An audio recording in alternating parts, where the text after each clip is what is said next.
Welcome sa Cloudy Movie Recap. Ang pelikulang ikukwento natin ngayon ay ang Toy Story 5. Halina't simulan na natin. Nagsimula ang lahat ng magising si Buzz sa isang dalampasigan. Pagbangon niya, napansin niyang hindi siya nag-iisa. Kasama niyang napadpad doon ang isang malaking kargamento ng mga larwang Buzz Lightyear. Mas moderno at mas advanced ang mga ito kaya agad silang nagkaisa at nagsimulang maghanap ng paraan upang makatakas. Ngunit matapos nilang galugarin ang paligid, natuklasan nilang nakulong sila sa isang desyertong isla. Dahil nawala ng pag-asa, nagpalipos sila ng gabi sa paligid ng siga habang nakatingala sa mga bituin. Doon nila naisip na kung makakontak nila ang Star Command, baka mailigtas sila at makaalis sa isla. Samantala, bumalik ang kwento sa nakaraan ni Jessie at muling ipinakita ang ilan sa mga alaala niya kasama ang dati niyang amo na si Emily, na nakita na rin sa ikalawang pelikula. Sa kasalukuyan, nangako si Bonnie kay Jessie na mamahalin niya ito habang buhay. Habang naglalaro sila, nagdaos siya ng kasalan nina Forky at Karen, ngunit ang simpleng seremonya ay nauwi sa isang napakagulong pangyayari. Pagkatapos ng laro, napansin ni Bonnie ang magkapatid na Jordan sa di kalayuan. Gusto niya sana silang lapitan ngunit hindi siya nagkaroon ng lakas ng loob na kausapin ang mga ito. Napansin agad ni Jessie ang insekuridad ni Bonnie nang marinig niyang nagtatanong ito kung bakit wala gustong maging kaibigan niya. Dahil gusto niya itong tulungan, hinikayat niya si Bullseye na alamin kung ano ang ginagawa ng ibang mga bata. Nang lapitan nila ang kambal, nakita nilang abala ang mga ito sa kani-kanilang iPad. Ipinaliwanag ng ilang larwang nakabaon sa hardin na halos wala nang naglalaro ng mga laruan dahil napalitan na sila ng teknolohiya. Upang masiguro iyon, umakyat si Jessie sa bubong at nakita niyang halos lahat ng bata sa buong komunidad ay nasa loob lamang ng kanilang mga bahay, nakatutok sa mga screen sa halip na maglaro sa labas. Makalipas ang ilang sandali, binigyan ng ama ni Bonnie ang anak niya ng isang lilipad. Agad nitong nakuha ang buong atensyon ni Bonnie. Maghapon niya itong ginagamit at maging sa gabi ay hindi niya ito binibitawan. Kinabukasan, nagpa siya ang mga laruan na kausapin si Lilipad. Ngunit hindi nila inaasahang napakasikat pala nito. Mabilis nitong naipakilala si Bonnie sa ilang mga batang babae mula sa dance class niya. Dahil dito, nagkaroon ng mainit na pagtatalo sina Jessie at Lilipad. Naniniwala si Jessie na mas kailangan ni Bonnie ng tunay na pagkakaibigan kaysa sa mga relasyong nabubuo lamang sa harap ng screen. Hindi nagtagal, may dumating na magandang balita. Nakatanggap si Bonnie ng imbitasyon para sa isang sleepover. Habang nag-aalala ang ibang mga laruan, sinubukan ni Jessie silang pakalmayan at sinabing isa lamang itong panandali ang yugto. Ngunit ng gabing iyon, kitang-kita na siya mismo ang labis na nag-aalala. Dahil dito, nakipag-ugnayan siya kay Woody, na noon ay kasama pa ring naglalakbay ni Bo Peep, Duke Kaboom, Bonnie at ng iba pang grupo upang iligtas ang mga nawawalang laruan. Inamin ni Jessie kay Woody ang kanyang pangamba. Natatakot siyang mapalitan ng teknolohiya, katulad ng nangyari noon nang tumigil si Emily sa paglalaro sa kanya. Ipinaliwanag din niya ang kanyang plano. Sasamahan niya si Bonnie sa sleepover upang tulungan itong makipagkaibigan ng hindi umaasa sa mga screen. Samantala, natuklasan ng mga Buzz Lightyear na naiwan sa isla ang isang istasyon ng mga export container. Palihim silang nagtago sa mga tao at nakapasok sa isang napakalaking crane, sa paniniwalang ito ang magdadala sa kanila patungo sa kalawakan. Ngunit habang isinasagawa nila ang plano, may kakaiba silang napansin. Tuwing may taong lumalapit, kusa silang hindi nakakakilos. Dahil dito, inakala nilang banta ang mga tao. Sa kabilang panig ng kwento, naghahanda si Bonnie para sa sleepover. Inimpake niya ang lahat ng kailangan niya sa kanyang malita, naniniwalang magiging hindi malilimutan ang gabing iyon. Hindi niya namalayang nagtago sina Jessie at Bullseye sa loob ng kanyang mga gamit. Pagdating nila sa bahay ng kanyang kaibigan, nadismaya si Bonnie nang makita niyang abala rin ang lahat ng mga batang babae sa kani-kanilang iPad. Umaasang makakapagsimula ng usapan, inilabas niya sina Jessie at Bullseye. Ngunit kabaligtaran ang nangyari, pinagtawanan siya ng ibang mga bata dahil naglalaro pa rin siya ng mga laruan. Dahil sa kahihiyan, ibinalik niya sina Jessie at Bullseye sa kanyang bag at ginamit na lamang ang sarili niyang lilipad. Nang mapagtanto ni na Jessie at Bullseye na nabigo ang kanilang plano, tumalon sila palabas ng sasakyan. Mula sa isang kalapit na bintana, nakita nilang pilit na sinusubukan ni Bonnie na makibagay sa ibang mga bata. Nakahiga lamang ang mga ito sa mga sofa at walang nag-uusap dahil abala silang lahat sa kanilang mga screen. Hindi nagtagal, ganoon na rin ang ginawa ni Bonnie. Malungkot na pinanood ni Jessie ang lahat mula sa isang puno. Ngunit nawalan sila ni Bullseye ng balanse at aksidenteng nahulog. Nasaksihan iyon ng isang matandang babae at pinulot si Jessie. Habang tinitingnan niya ang etikete sa pantalon nito, napansin niya ang isang pamilyar na address. Laking gulat ng lahat nang mapagtanto niyang iyon din ang address kung saan dating nakatira si Emily. Makalipas ang ilang sandali, dumating ang matandang mag-asawa sa isang napakalawak na bukid at iniwan sina Jessie at Bullseye malapit sa mailbox. Pagkaalis nila, sinimulan ng dalawang laruan na galugarin ang lugar at natuklasan ang malalawak na damuhan na puno ng mga kabayo. Ngunit naging mas komplikado ang sitwasyon nang matagpuan ng isang batang babae na nagngangalang Blaze si Bullseye at agad itong dinala sa loob ng bahay. Samantala, sa bahay ni Bonnie, naghanda ang ibang mga laruan ng isang misyon upang iligtas si Jessie at ipagpatuloy ang kanilang plano. Ngunit agad nilang nalaman na naunahan na sila ni Woody, na nakapasok na sa silid sa pamamagitan ng bintana. Labis ang kasiyahan ng lahat sa pagbabalik niya, lalo na si Buzz. Ngunit may isang bagay na hindi nila maaaring balewalain. Dahil sa matagal na paggamit, nagkaroon si Woody ng malaking panot sa tuktok ng kanyang ulo. Napakakinis nito kaya sumasalamin ng liwanag at halos masilaw ang ibang mga laruan. Samantala, sa bukid, nakatakas si Jessie mula sa kwadra sa tulong ng isang laruang baboy. Nakarating siya sa isang maliit na playhouse kung saan nakilala niya ang ilang mga abandonadong laruan. Lahat sila ay mitiyagang naghihintay na balikan sila ni Blaze. Ayon sa kanila, tumigil si Blaze sa paglalaro ng mga laruan matapos niyang matanggap si Smarty Pants, isang elektronikong aparato na tumutulong sa mga bata na matutong gumamit ng palikuran habang nagbibigay rin ng mga laro at libangan. Dahil sa lahat ng kanyang nakita, lalo pang nena si Jessie sa teknolohiya. Ipinaliwanag niya sa ibang mga laruan na pinagdaraanan ni Bonnie ang parehong sitwasyong naging dahilan kung bakit iniwan ng maraming bata ang kanilang mga laruan noon. Kasabay nito, nagpatuloy sa paglalakbay ang mga Buzz Lightyear na nakatakas mula sa isla at napadpad sa isang hindi pamilyar na kagubatan. Habang naglalakad sila, nakasalubong nila sina Bambi at Thumper, na agad na tumakbo matapos makarinig ng kakaibang ingay. Dahil sa reaksyon ng mga ito, nagpanik din ang mga Buzz Lightyear at nagsimula ring tumakbo, ngunit nahiwalay ang isa sa kanila at natagpuan ng isang pamilya. Samantala, matagumpay na nakapasok si Jessie sa bahay ni Blaze. Dahil kailangan niya ang tulong ni Smarty Pants upang mahanap si Bullseye, napilitan siyang lagyan ito ng bagong mga baterya. Pagkabukas ni Smarty Pants, ipinakita niya kay Jessie ang isang drawer na puno ng mga lumang elektronikong aparato na matagal nang nakalimutan. Nakiusap si Smarty Pants na tulungan din ang kanyang mga kaibigan dahil matagal na silang walang baterya at nakatenga lamang sa loob ng drawer. Napaisip si Jessie sa sinabi nito.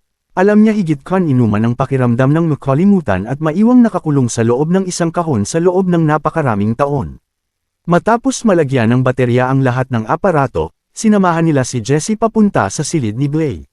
Pagpasok niya roon, agad niyang naalala si Emily at ang ilan sa pinakamaliligayang sandali ng kanyang buhay. Nang sa wakas ay makita niya si Bullseye, nadiskubre niyang masayang-masaya itong nakikipaglaro sa iba pang mga laruang kabayo at pony. Ikinwento ni Jessie na minsan siyang naging pag-aari ng isang batang babae na nakatira rin sa isang bukid na halos katulad nito. Ngunit hindi naniwala ang mga elektronikong aparato sa kanyang kwento. Naputol ang kanilang pagtatalo nang bumalik si Blaze sa kanyang silid. Agad siyang nakipag-video call sa isa niyang kaibigan, ngunit nauwi yun sa hindi magandang usapan. Malamig siyang kinausap ng kanyang kaibigan at pinaalalahanang nakalimutan niya ang pagtitipon na matagal na nilang napagkasunduan. Dahil dito, labis na nasaktan at nalungkot si Blaze. Kinabukasan, umuwi si Bonnie mula sa sleepover.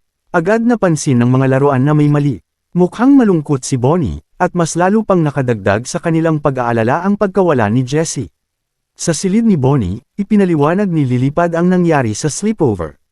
Ayon sa kanya, naglaro ng tagwan ang mga batang babae ngunit tuluyan nilang nakalimutan si Bonnie at hindi man lang isinama. Nagalit ng husto ang mga laruan nang marinig iyon. Pagod na sa pangungulit ng mga ito, nagpadala si Lilipad ng mensahe sa ama ni Bonnie at iminungkahing ilagay na lamang ang lahat ng mga laruan sa isang kahon. Nang gabing iyon, hiniling ni Buzz kay Woody na maging best man sa kanyang kasal. Ngunit agad nilang naalala na nawawala pa rin ang nobya. Sinamantala ni Woody ang pagkakataon at nangakong ililigtas nila si Jessie at tatapusin din ang problemang dulot ni Lilipad. Simple lamang ang kanyang plano. Itatago nila ang charger ni Lilipad upang mapilitan itong sabihin ang lahat ng nalalaman nito tungkol sa kinaroroonan ni Jessie. Samantala, sa bukid, sinubukan ni Jessie na kumbansihin ang iba na magiging mabuting kaibigan ni Bonnie si Blay. Isa sa mga kasamahan ni Smarty Pants ang kumuha ng litrato ni na Jessie at Bullseye at ipinadala ito kay Lilipad, kasama ang impormasyong nasa bukid ang dalawang laruan. Samantala, napansin ng mga Buzz Lightyear sa kagubatan na masaya ang kasamahan nilang nahiwalay dahil mayroon na itong bagong pamilya. Sa halip na iligtas siya, iginalang nila ang kanyang desisyon at ipinagpatuloy ang kanilang paglalakbay.